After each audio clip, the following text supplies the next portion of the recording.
Opinion: Frank Oakenfeld's FX Evan Peters in American Horror Story Cult. Admittedly, the premise of American Horror Story Cult is more than a little intriguing.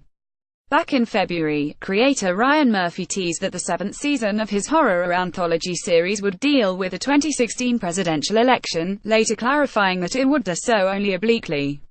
No Trump monsters or Hillary zombies, no bloody alternative history of the 2016 campaign. Trump's candidacy was built on fear-mongering and conspiracy theories, and the months since his inauguration have been characterized by anger and anxiety. That's just the kind of heady mix that makes for great tales of terror. Still, addressing real-world events that are still so fresh for many of us is a ballsy move for a series like American Horror Story. Here's what no one was expecting from Murphy, even after the People vs. O.J., a nuanced take on the fear and anxiety of the Trump era and the real-life consequences of the administration's haphazard, ill-informed, and often nakedly spiteful policies. That's not why people American Horror Story. They come for the camp and the grotesque, and that's exactly what Cult delivers. The season revolves primarily around a white, liberal lesbian couple, Sarah Paulson and Allison Pill, and a basement-dwelling, blue-haired Trump fanatic Evan Peters, and, to paraphrase the president, there are lunatics on many sides, on many sides.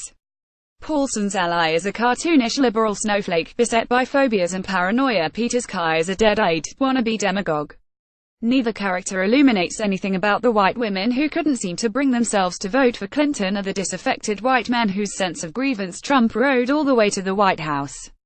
After the 4 episodes FX made available to critics, it remains to be seen whether the show's focus on white folks is a purposeful decision or not.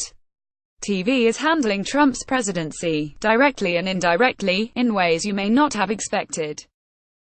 Cult does a decent job of turning the pervasive unease, the sense of imminent threat that many of us experience on a daily basis in Trump's America, into a flick paranoia and spectacle.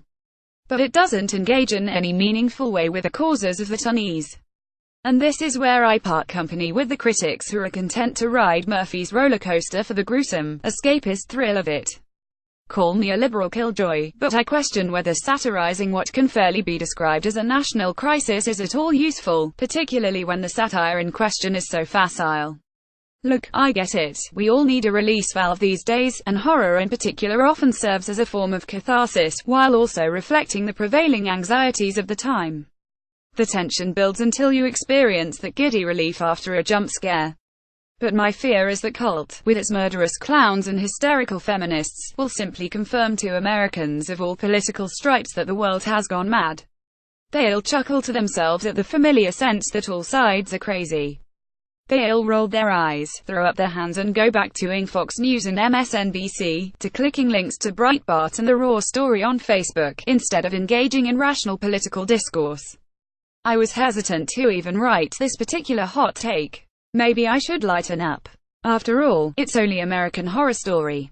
But after seeing this season's first 4 episodes, I'm unconvinced that Murphy and co. are taking our political and cultural moment seriously enough.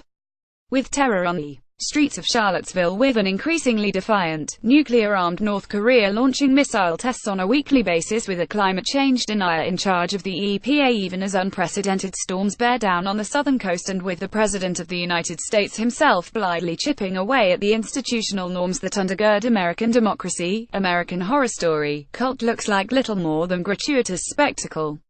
So far, the show doesn't reflect our anxieties so much as exploit them. But maybe that's just my fear talking.